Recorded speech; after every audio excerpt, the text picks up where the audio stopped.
Goeiemôre, baie welkom by vanoggend se erediens.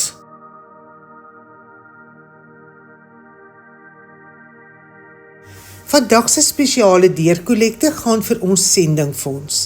Indien jy 'n bydrae wil maak, kan jy dit per EFT of SnapScan oorbetaal. Merk asseblief die bydrae sendingfonds.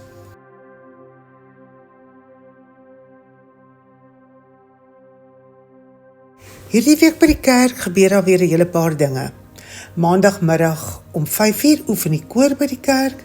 Woensdagoggend om 10:00 is dit voorbeding en die middag 5:30 dan skop Leef Logos Bybelskool weer af by die kerk. Vrydagoggend 10:00 is dit wêreldbiddag vir vroue en daar sal ook 'n diens by die kerk gehou word en alle vroue word uitgenooi na hierdie byeenkoms.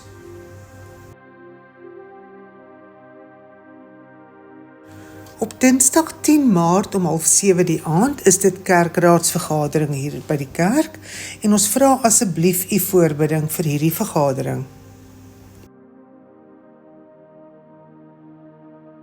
Badisa, in samewerking met 'n omgee groep van ons kerk, het die Sakkie vir 'n pakkie kos projek 'n hele paar jaar gelede begin.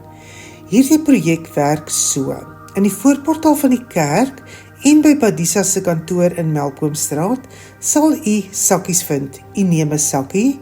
Binne in hierdie sakkie is 'n papiertjie met die name van slegs 1 of 2 items. U gaan koop hierdie items, plaas dit in die sakkie en bring dit weer terug na die kerk of na Badisa se kantoor in Melkboomstraat, waar u dit in die beskikbare mandjies dan plaas. Indien u eerder 'n geldelike bydrae wil maak, kan u dit by Badisa self inbetaal. Kospakkies word opgemaak vir behoeftige gesinne. Dit is 'n baie verdienstelike projek en ons het elkeen van u se hulp dringend nodig.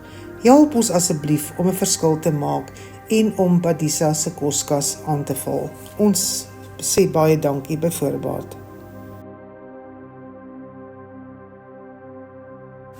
Ons harte gaan uit na die familie en vriende van Vivian Thompson wat die afgelope week oorlede is.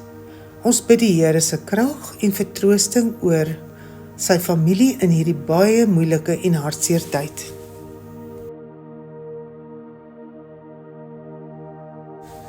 En dit is dan die einde van ons gemeentenuus. Mag u 'n wonderlike en 'n geseënde week hê.